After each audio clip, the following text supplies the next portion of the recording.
Hello, mic check.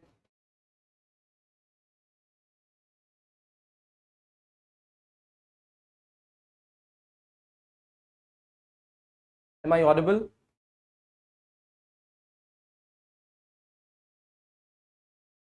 We will wait for a couple of minutes and then begin with the discussion.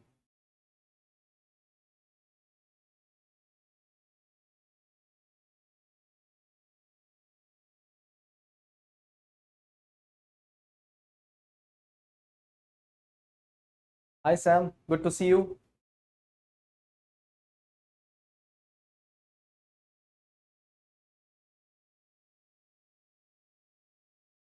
All right.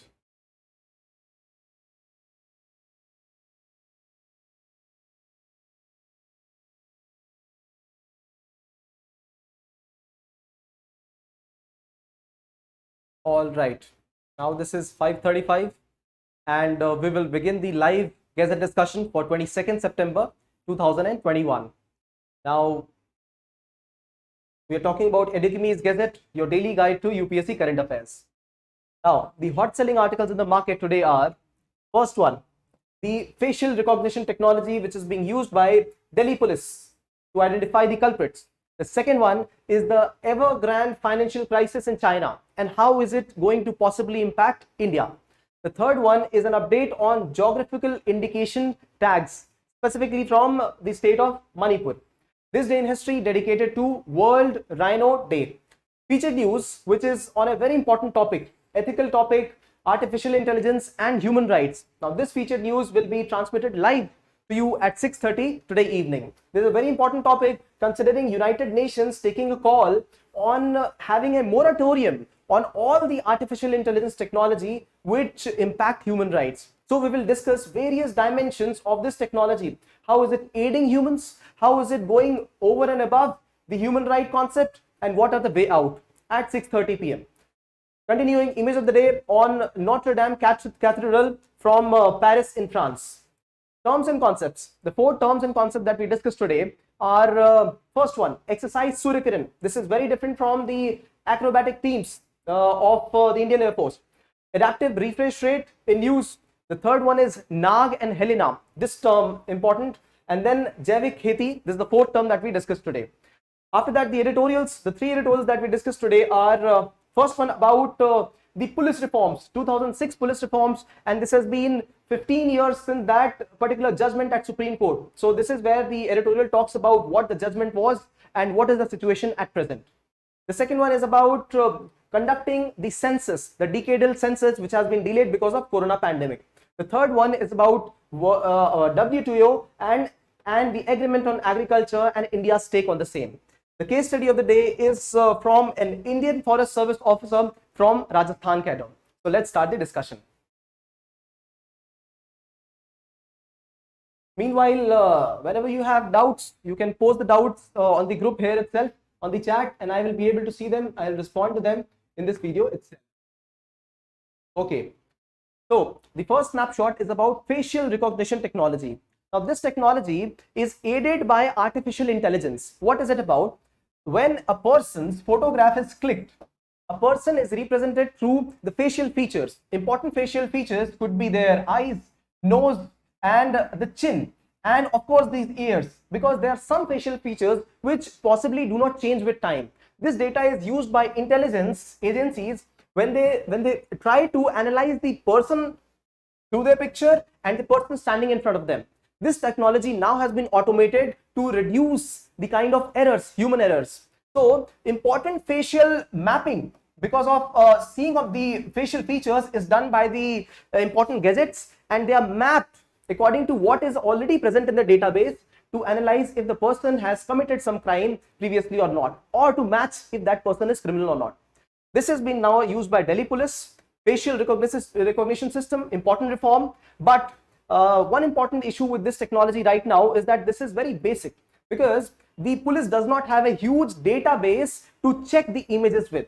Police does have a database of the culprits, people who are creating nuisance in society, but they do not have a database in which they could confirm the identity of the person. Right now, they are only using driving license and some criminal database of the nearby states. So Delhi, We consider Rajasthan, Punjab, Haryana, Uttar Pradesh, and that is how they are trying to match the database. So this is the limitation as of now. Now, there are a lot of disadvantages of this kind of artificial intelligence as well. What are the disadvantages? First of all, since this is an artificial intelligence technology, it can be used against humans, right? So there can be cases in which the system is hacked and the person is impersonified there. So this is one issue. What happens if the person gets old and certain facial features they change with time? This is another small impact of this. Another impact of this is that of mistaken identity, also done by the culprits at time. So if they wear a mask, this is one of the important side effects of this kind of technology. Only humans can sometimes recognize the difference between what is real and what is fake. So artificial intelligence has its own shortcomings. Now, this is something that we will also study in the featured article for today at 6:30 p.m. Now, the second snapshot is on the Evergrande financial crisis. This financial crisis is almost going to burst the real estate boom in China. Now, this Evergrande financial crisis is about the Evergrande company, which is the second most important realtor. That means the reality sector private company in China. And it has expanded to many cities. And because of inflation in the real estate rates, now this company owes almost $300 billion in loan. Now, there are important stakeholders in this loan. Supposing that this is the Evergrande company and it owes certain amount to its creditors. It also takes loans from banks to be able to repay the loan. So this is how the whole process happens. So these are the creditors, this is the Evergrande company, and these are the banks or other institutions which which try to help the Evergrande company to repay the loan. Now, when this company is defaulting at loan payments and people know that it might not be able to pay the loan in coming times, possibly the banks will stop giving them loans.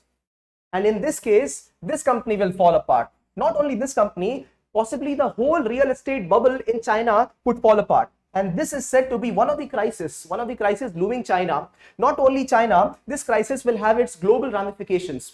It is also being judged as possibly one of the Lehman moment for China. So we are talking of the Lehman Brothers crisis that happened in USA in 2008. So all these kind of crises, they start with a particular instigating factor and they translate to all the other sectors. So Lehman Brothers crisis, and then the real estate crisis, auto crisis in America, and then the worldwide crisis throughout. This is how it can happen to China as well. This crisis could initiate with the realtor sector, and it could affect a lot of the trade to begin with. So India exports items to China. Those items export could get reduced. We are talking of iron in specific. And India also imports a lot of items from China, right? So a lot of precious minerals, the prices of all would fall, and the whole real estate boom and the boom in the market would later come to a halt. Now, we are talking of some measures in which this could be curtailed. So proper transmitting of information, transparency and understanding between systems. So banks could be urged to pay certain amount to these real estate companies so that they do not default. So these are the kind of understanding. But how the market is behaving is very simple. There is a bullish run. Bullish run means market going up, and then there's a bearish run, and then there's a bullish run and bearish run. This is all about emotions. If the market is going down, there will be a sell-off. So this is very much possible that there will be a sell-off because global markets, especially emerging economies, have had a lot of bull run after COVID. So let us look at what is going to happen in the coming 1 to 2 months. This snapshot becomes very important from international relations and international trade perspective. Also how global economies are linked. The third snapshot is on geographical indication, GI tag. Now here we are talking of two specific commodities, and those commodities are these chilies. These chilies grow to a size of 8 inches. 8 inches is almost 2/3 of a feet. So we are talking of this length. This is the length of these chilies, and these are the specific oranges we are talking of. Now these oranges chilies are unique to Manipur, and that is why they have been given this GI tag, right? So they are called as Tamenglong orange and Sarirakong chili of Manipur. Now this brings us to an important understanding about what GI tags are. We are talking of geographical indication tags. They are very important because they represent the specificity of that particular product or the artisan from that region. Very simple. We have chicken curry from Lucknow, we have fulkari from Punjab. So these are the kind of unique products that that specific place it produces. Either it naturally produces or it is the work of the artisans. And these artisans or people, they would get intellectual property rights for that specific product, for that specific place. So this is the importance. This not only preserves the culture of that particular country, this also gives economic opportunities for external trade. So this is how geographical indications become very important.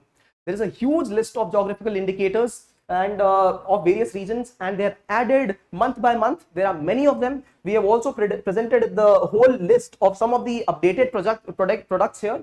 However, this list is inexhaustible. So all you can do is update yourself with the latest products, and some of the products here we have provided are the new ones. So you got to know about them. They are important products or the new ones. You cannot remember all of it, and yes, it is asked in the UPSC exam. So therefore, this becomes important. One simple example is basmati rice from Punjab, and then we have from Assam we have Muga silk, right? So these are the kind of products which are GI tagged.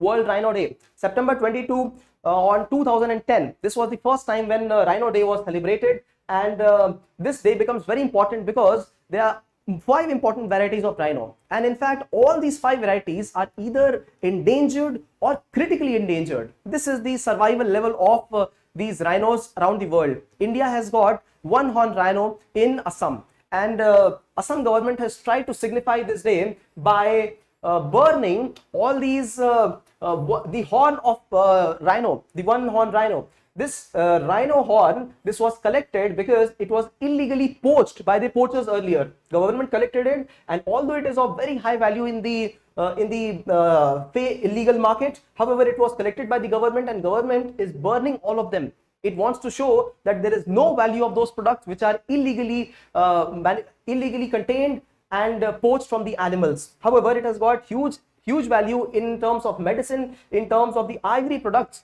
that the one horn rhino can make. So this is one horn rhino, and all the rhino species are either endangered or critically endangered. So becomes very important. World Rhino Day.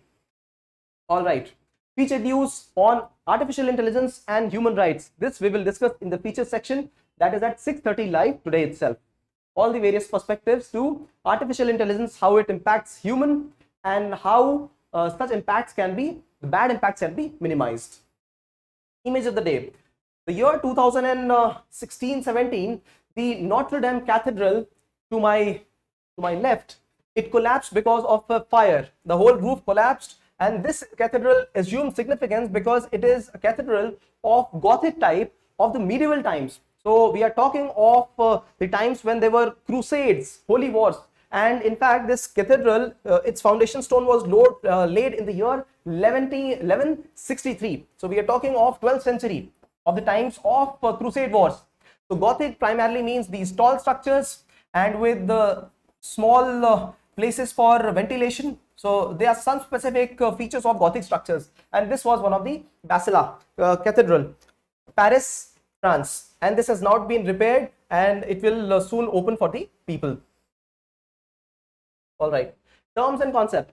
The 4 term and concept that we have today, the first one being exercise Surya Kiran. We have discussed Surya Kiran previously as well. Surya Kiran is one of the acrobatics team of the Indian Air Force, and this is not that. This is exercise Surya Kiran. This is conducted between the countries India and Nepal, and this is a biannual military exercise.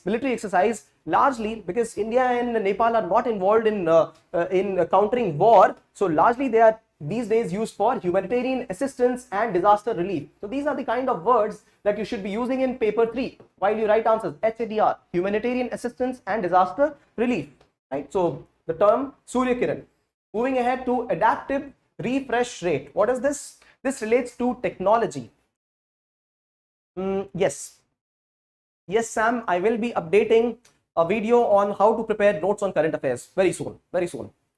So okay, moving ahead, these things become very important on how to prepare notes on these specific articles, because all these articles do not belong to a specific paper of UPSC, and sorting the articles makes it easy for a person to revise, to memorize, and to produce in the examination. So we will do a quick notes video as well. Second one is adaptive refresh rate. What is this?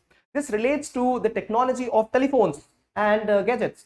So this phone that I have right now in front of me, this has a specific refresh rate. That means the amount of content that I am seeing here, this is refreshing every second. And in case it is a video which is here instead of this picture, that video also refreshes within a second. It may refresh at the rate of 100 times in 1 second. So this is calculated in the number of refreshes per second. So this is the unit is hertz.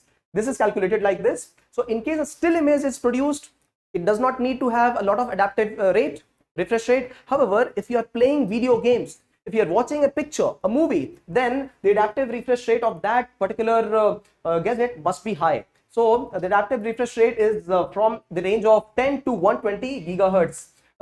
Hertz itself. And why is it in news? It is in news because of the Apple phone which has come in the market. Now this is how UPSC picks up. It would never ask what is about the Apple phone, but it might ask questions like what is refresh rate, right? So this is where it becomes important. So delivering content which are video in nature, which are high resolution in nature, changing instantly, they require higher adaptive refresh rate. The third term in use is NAG. So this is an anti-tank guided missile, anti-tank guided missile, and its air version is called as Helena. Now this is mounted on LCH, light combat helicopter. Now this is a helicopter which has been created by India itself, indigenous, and NAG is the anti-tank guided missile, again created by India itself. It is part of the Indian Missile Development Program. Now this NAG, anti-tank guided missile, the name itself suggests it is a guided missile. How is it guided? It is guided because it is attached to the infrared imaging seeker. What does it mean? It means that if there is a tank placed at a distance, this tank will have some emissions. It will have some heat emissions, and these heat emissions will be recognized by this particular missile, and it will approach just because this device is releasing heat, and this is how it will approach. If it is able to approach through heat itself, does it need to be only light dependent? No. And that is the reason that these missiles can be fired day or night, all the time. This is the all-weather missile we are talking of, NAG, and the air version is Helena, right? So the minimum range is 500 meters distance and the maximum is 7 kilometers. So moving ahead to the fourth term, that is Jaivik Kheti. The name itself suggests we are talking of organic farming.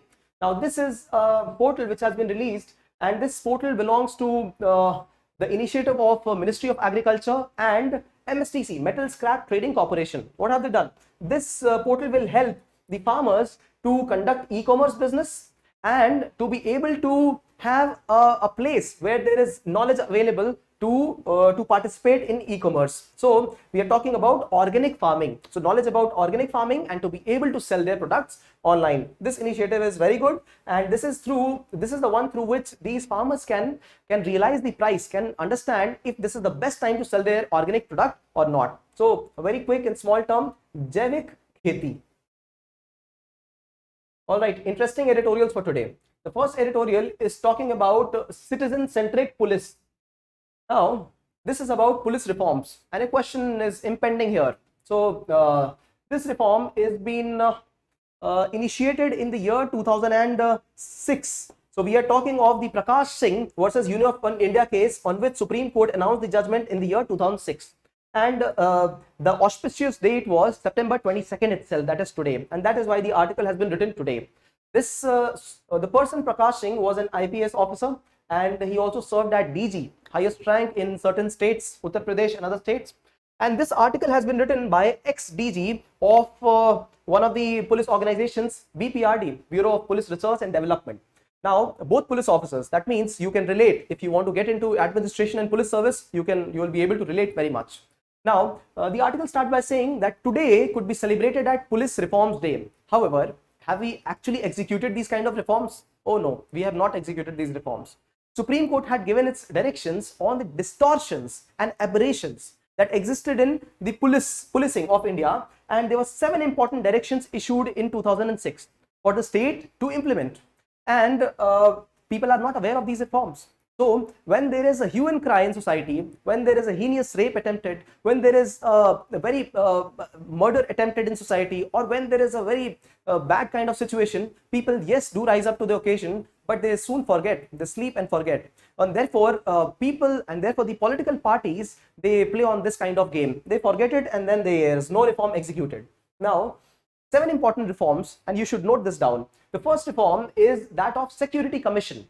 Now, this was recommended by the Supreme Court that there be security commissions, so that there is less state interference in what the police has to execute, what kind of reform they have to execute, where is the place where police has to start working and spend their money. So security commission at the state level was important. Then the recommendation was to have a selection board by UPSC, which will be able to tell who should be the DGP of a particular state. Presently, the mechanism is such that the state randomly selects who is to be the DGP, and they also randomly remove. However, yes, one good reform has come, that DGP's tenure has been fixed as 2 years in many states. Now, police officer, especially the senior police officers, they must be given a specific tenure, so that they get some specific time to implement their reform, right? So this was an important recommendation. Then the appointment of DGP should be based on merit, should be based on transparency in procedure. This was recommended. And not only for DGP, for important positions like SP of a city.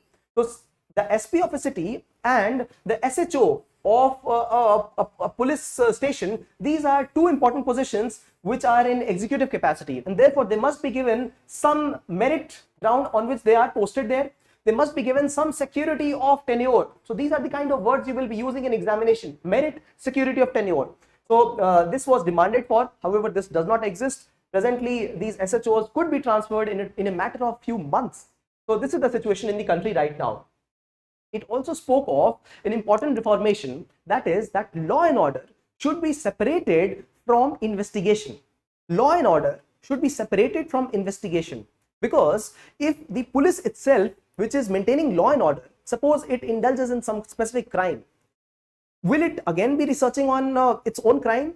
So there will be conflict of interest. This is one, and there should be specialized institutions, right, to research on. So therefore there should be a separation of law and order and crime division, right? So we are talking of CBI to be separated, or CID to be separated with general law and order. Presently these people keep getting posted to one or the other divisions in the police, right? Now the recommendation was also to set up a citizen-centric policing. That means having a police complaint authority where people can go for their grievance redressal in case police has not done proper justice with them, or it has indulged in misconduct, right? But what is happening as of now? We have favoritism. We have people who are in favor of that political party getting posted at the best places, right? And we also see a lot of nepotism. So this is what is the present status of police in India. In fact, the status of police in India report 2019, it stated that average number of working hours for a policeman in India is 14 hours per day average, and this is 7 days a week. So we are talking of 24/7 duty and 365 days. So in this situation, police cannot be expected to be reforming itself, right? It also spoke about, the editorial also spoke about the criminals. So how criminals become big goons. They start with small time criminal activities, and then they slowly become big because they get political patronage, right? So they start with threatening people, and then slowly and steadily extorting money. Extorting is like we kidnap the person and then we ask for money. After that, resorting to some violence, and then bigger crimes, for example, hoarding essential commodities, and then trying to neutralize police forces, having those kind of land deals where there's black money involved. And then this is how they become big gangsters, right? And this is not just a nexus of politicians and the goons, politicals and goons, and then we have police also. So certain level of involvement of police is also there. This nexus could be broken through these kind of reforms, where police is given the actual power of policing, right? Now, in a society where no crime is committed, we need those kind of police officers which are selected on the ground of merit. And yes, all of them are selected on the ground of merit. Yeah, you are all preparing for the same exam. Merit is the ground for selection. And in case these people, the police officers, are given adequate power, they will be able to root out the goons from this kind of system. So this is the first editorial. The second editorial is about the decadal census. Now this census is conducted once in 10 years, and this 15 census have already been conducted in the country. Independent India and pre-independent India considered both of them, right? And the first time it was conducted was in the year 1872, and this is conducted under the Home Ministry, and the person who is chiefly responsible is the Registrar General and Censor Commissioner of India. Now, there are some facts which I have not, which are not a part of this editorial, but I've still mentioned because I know that these questions have already been asked in the examination. So, if you're preparing for the government exam, UPSC, state PCS, important exams, these are the kind of things that you ought to know. Therefore, mentioned here. Now, the editorial says that instead of going ahead with a decadal census of such a valuable thing for the country, people had indulged in the debate of whether there should be release of caste census data or not. People are talking about election rallies instead of talking about conducting these the census. In fact, the digital census, which has been proposed by the government itself, it is a very good move. Why? Because it will aid in reducing the time of the conduction of the census. It will aid by improving the quality and coverage of this election, and therefore digital census is the way to go. However, census itself has become redundant. Why? The editorial says there are few important reasons for it. The first reason it says is that ministries have started to conduct their own surveys, own large-scale surveys for the country, and therefore census survey becomes redundant. Not only that, there are only limited domains in which census survey is done. So we are only trying to know the gender of the person. We are trying to know from which state they are from. We are trying to know what are their resources in the family. If in case we increase the domains in which the research is done, probably it is going to be more useful for the policy makers, right? Also, one important fact about it, the government does not release the timely data on census. There have been proof which have shown that government did not release migration data of people of 2001 census until it was mandated by the chief economic advisor to write a chapter in the economic survey.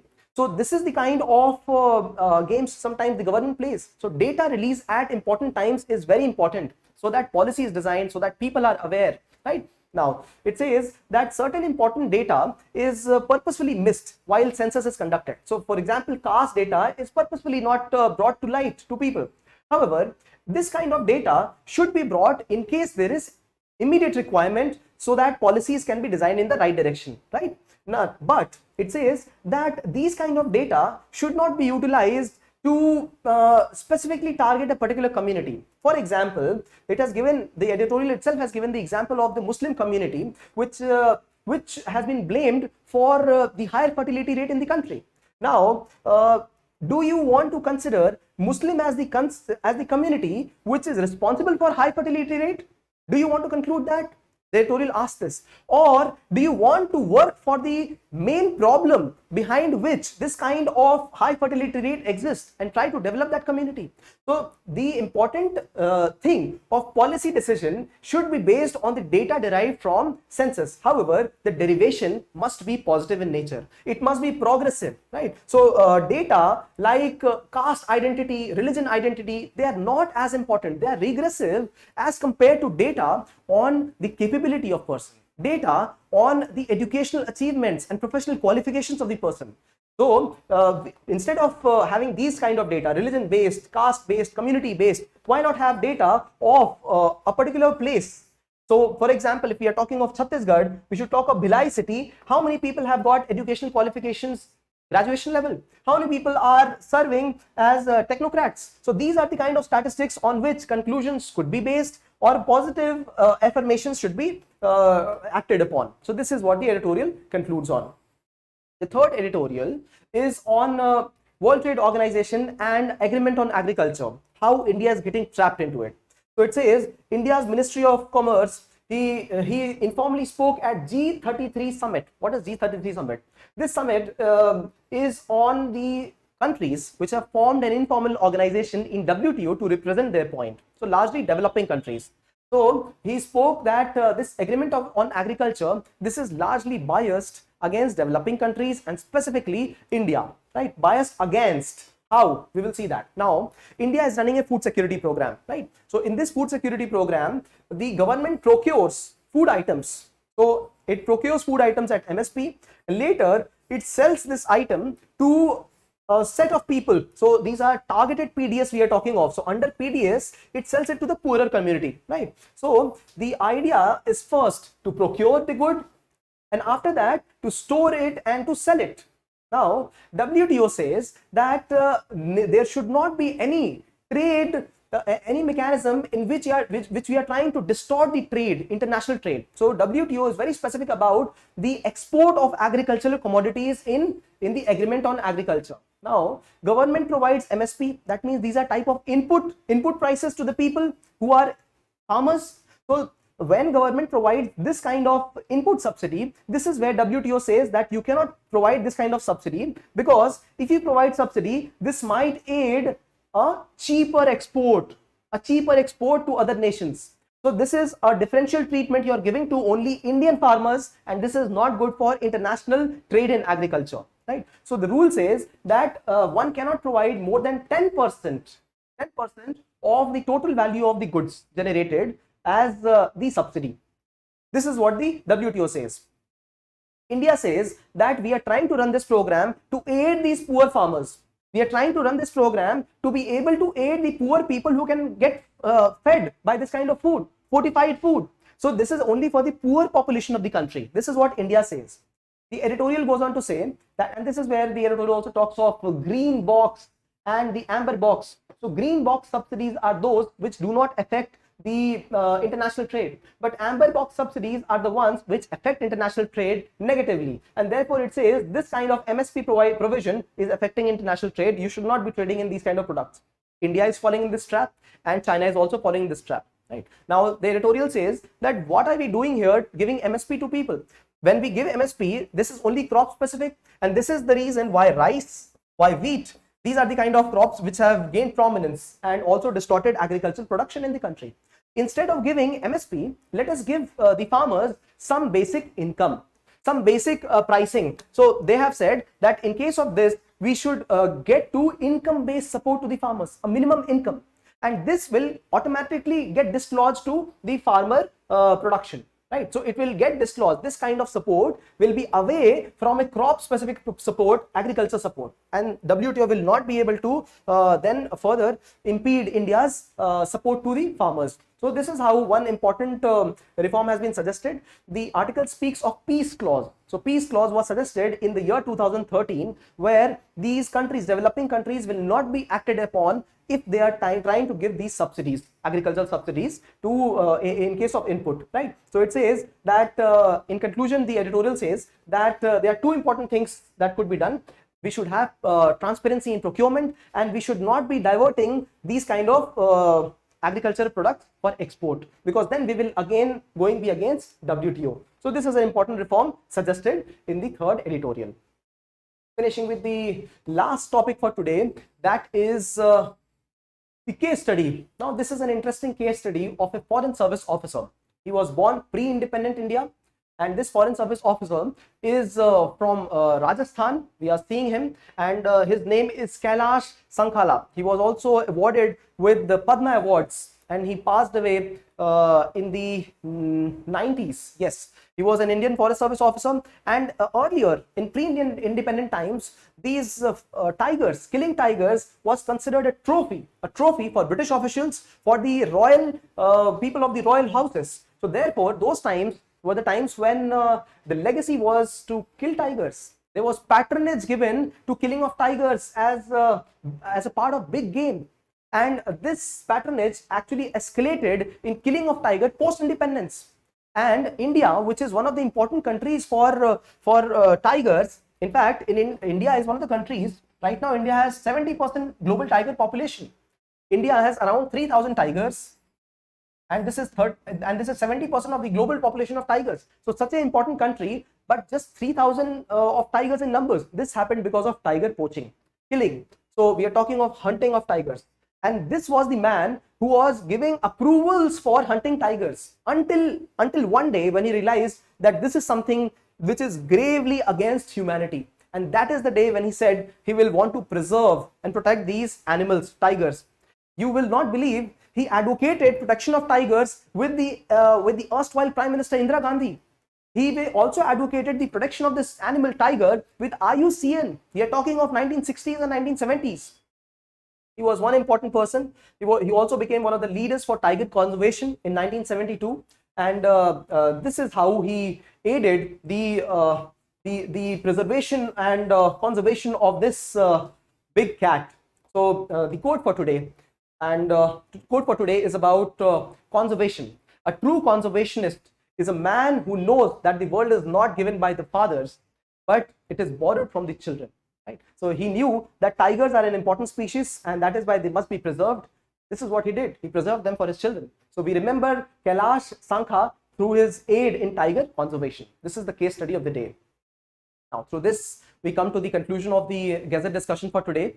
We will meet again tomorrow, 5:30 p.m. And all I would want you to do is prepare quick notes in the coming 10 to 15 minutes so that you again are available for the feature news at 6:30. It is on artificial intelligence and human rights. Till then, like this video if you found our effort good enough. Put some comments and subscribe to the channel in case you want to receive timely updates for the video at 5:30 p.m. tomorrow. Thanks for watching.